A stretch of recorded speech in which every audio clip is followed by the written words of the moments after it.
But JB me who very dangerous.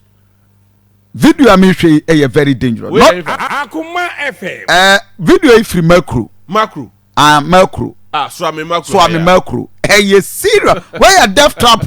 Now I'm told to say video will be free. Eben International close to Maakro Assemblies of God Church. Kennedy residence Takwa Maakro. Ken bibi abako there. Video I shame pacho utran wa him fan potina. What is the problem? Video I am showing Maakro. Connectivity between Maakro and Abusiakro. Akoma FM. Urban International School down, close to Assemblies of God Church. Wow. 29th July 2021. The chairman send him out and said, traffic into Mekofaho, near some the same route. We do on us, they find a chipper and incidents in 99 Kokra. Wow. If you are speaking now, the situation is worse than the channel about last year. And they are not a table reference when we not hear gum arch say. They say the whole block and your tricycle. And I say maybe mini cars you come to Imubia, Kadian to me for tries over for how the tricycle and the phone. Then I'm fire and the promotion. Wow. That is dangerous and community nipe also doso. No, Maakro de very cruel infinite. It's a hard cruel infinite. Wow. And no attempt is being made. And as almost a year bridge no na ebi o majai. My ye plan let's see my plan kakra guso. They see method disaster, Maakro method disaster down. I don't know. Yeah, now we do on a Jimmy on a song. But as it stands now there, and when you said this year, when you see, if you're in one in terminal, the move back will be in your book. Because if you look at it critically, you if you know the last year, you are seeing and the also for handy. To most mama requests, Mama Koha, it's very worse. It's very bad. For more Suame Maakro Eben International School Eben Assemblies of God. That is the video a year ago you try a buyer and today situation according to eyewitnesses worse than you who you higher Akoma 87.9 FM. You about potemo, but this is a very terrifying moment. And of course at the time community develop kakrano. This is what we are seeing, and that is a serious one. And the residents from Enra Oko ni nyina omo yada no matimi across Abakrum omo workers near there. There's another route also. Okay. And man here trying. Okay. So there's an optional route also. But the problem is one shot because of the bicycle coffee. Obetimi atia to move. So the car before. Akoma FM. The results may not be good. Because a diver could see a meaning tum. Archer says, chance in Akra, I mean, yeah. And come on, that is serious. Anyway, my MC Bekasani Bisano, what exactly are they going to do with that? But apart from that area, Minister Suame, almost several routes. And yes, sir. We almost roads, so I might crazy. Maybe one of the roads and car, gutters and bridges and come there, but said yeah, I say I could run. Who construction area, who said it costs a lot of money to do it. But I say it costs a lot of money to do it. Wow. Akoma 87.9 FM. General Suame na minya understanding from the municipal chief executive Maakro Suame. Minua Maxwell. Ofusu Bwache. Mazi bibi abako de. Kofi nyame adum na we. Nyame adum. Na what to take it ye ko park echna. Oye titia den pa.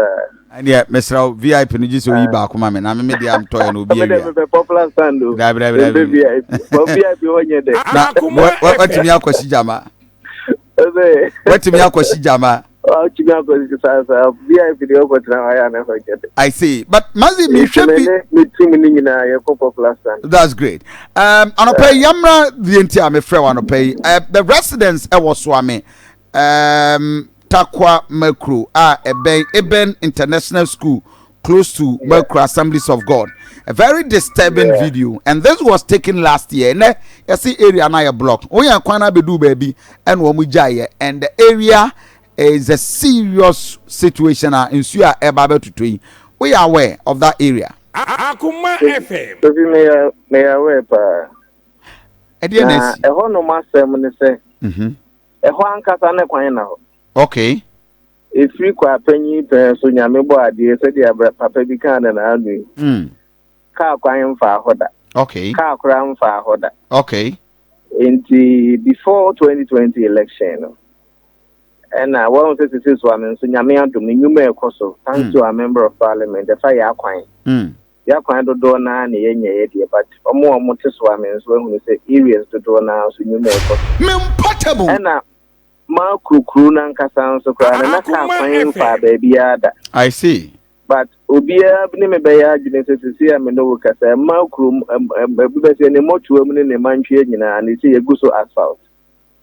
Eti den na nke honom de yinya enye hono. Hono na ka kwan nam ho. Yetimi aye bridge kese wo honom afele. Na efie bi wo honom a sa fiura ne se fence wo yebu ye no so ye den ya omo enkruchi ekwan no o fence wo ba kwan no ma yebebu ye ene se ye kwa fence wo no ho no atam assembly no e di assembly no kokko Akoma FM what ya injunction krampo ebeda so amafi ne yaka eno but you see and once a issue no court no contractor ni timma me adwuma ne mane you are right court make determination we answer na contractor na tini aye ho adwuma. You are right. If you honor yentimi nyeye no nka obi bese ye meka se Maakro no ya ye mu 99%. I see. E den e ho kakra no nko a na yentimi nyeye. E court case na e wo ho nti na ma yentimi enko kwan no ho. Nipa kakra tintem ho no de o mu nim sa asema making. Okay. I think that for now. And we will have to wait for the court.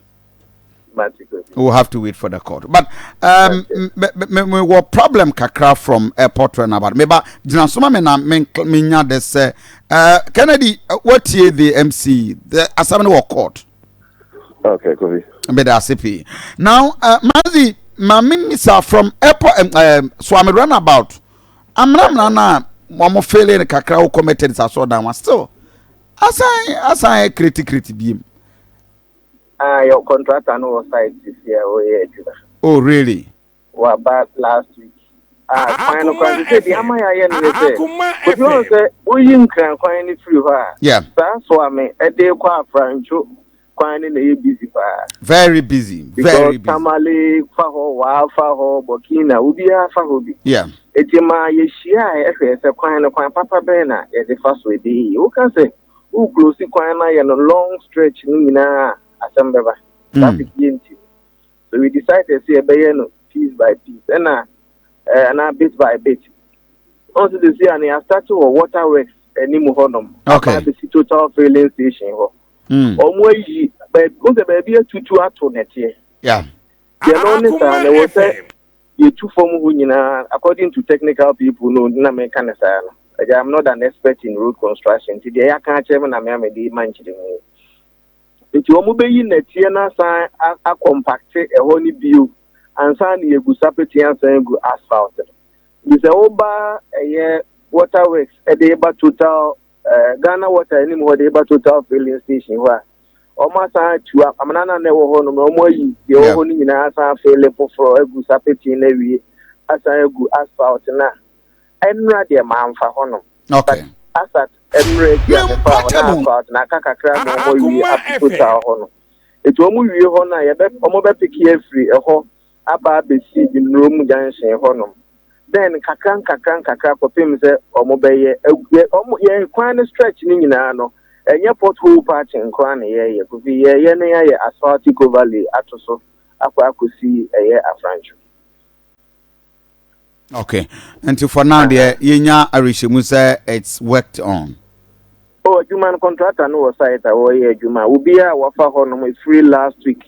Wednesday. No, last week Tuesday, baby who say you made DNA cause again say Juma if you menam say yes I asphalt in a gusu ina Portable. Ebeko at a slow pace, but I had there ni ye munti no see nyabote na ye. The potholes was on the go be a down air ferry. Serious. All that I make a joke as own IMC pan, I make up one once a man coming Kebimo. What does coming Kebimo? Because only explanation be find a pothole view. I'm not needing a yard animal who. Sure. But in Shankanya, I say, a jebo contract and then you have to our grounds away. Okay. Mame na wase mazi bibi na mesa to safro. Right. Observe higher Akoma 87.9 FM. Now JB I had them louder. Yeah, louder. I mean reasonable. Until obviously. But uni me worry kakra. Hwe atonsu di na ye ka ho asem. Yes. Enye honko there were several other communities. There are several ones. If free eba. Yeah. Aban nye scare. Asphalt overlay wukumas ni sansa abanye ska no dia kokose na ya sesa ayi sapete ni bi de eguso my worry is that I say we are over concentrating in Kumasi Kru na nkasem kwa omo bre no as if the center of Kumasi. Yes, as if Asante region is Kumasi Kru. No. There are many districts. There were 47 constituencies. That's why I disagree with Honorable Konesejima. On so many there be honorable the so there you can't fault him. No, why can't you fault him? Your budget be over, your project be over. It's above assembly. Your project wise above assembly. Situation be over. That's a blue media general. So what about me? No, but I have to take it up. Yes, I'm taking it on your phone call. Oh, Debbie. What mean yes? Why don't you trust him? No, you see, the situation is almost the urban roads. I want the member roads are.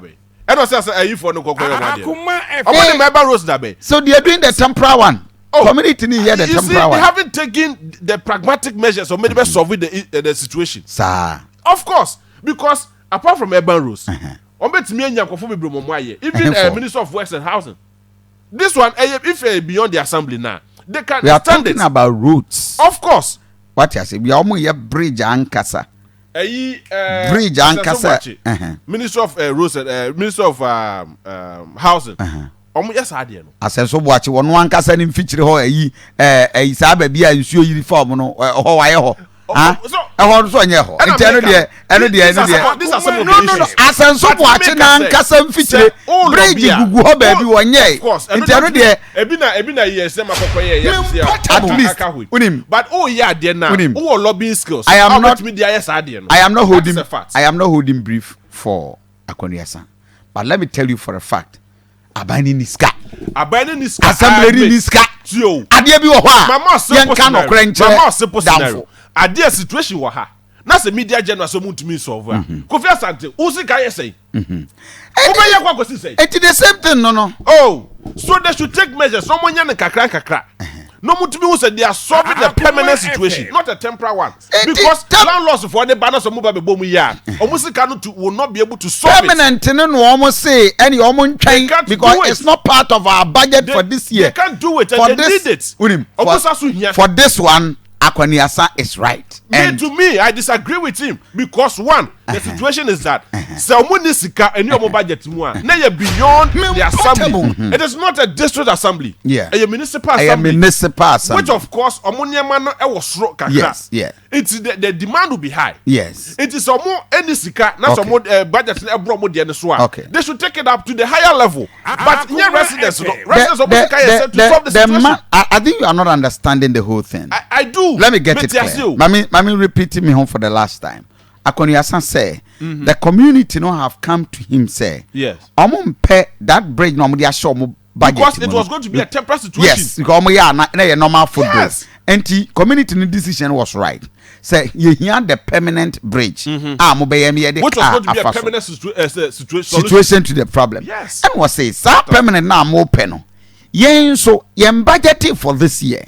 yentimi nya say scan meye and you refer to the urban rules, I refer to the appropriate quarters. Akoma FM. Okay, so what because situation no enye enra na see enye yes. So what is the meaning of this? And the ben or the urban rules. What you say? Enye enra and enye enu achi. Yes. Said they thought they could do the footbridge for them. They thought they deserve footbridge. So why would you waste money to do a temporary thing once you have the friends say akwenya so be a permanent solution? Okay. Akwenya so bet me solve permanently. I think technically we should blame the technical authorities at the assembly rather than Akwenya the political head, because the technical people are not advising him. My point is that the right way. Yes, because technically they should be advised. Okay, boss. First one cry no nanka a waste of money. The technical people should be advising them the right advice. Landlords for this admitted. Trying to solve a temporary situation. A permanent situation with a temporary solution. So, of course. Yes. Sisiano, technical know-how, no. The assembly should be consulted. Oh yes. Say, I know the expert. No, I know the whole kwaye kwan kra na. Why would you seek kwaye? Assembly no mount the technical people, engineers. I'm gonna best supervisor. And that is what we have there now. You be KMA. Na ya kwa din komo. There's a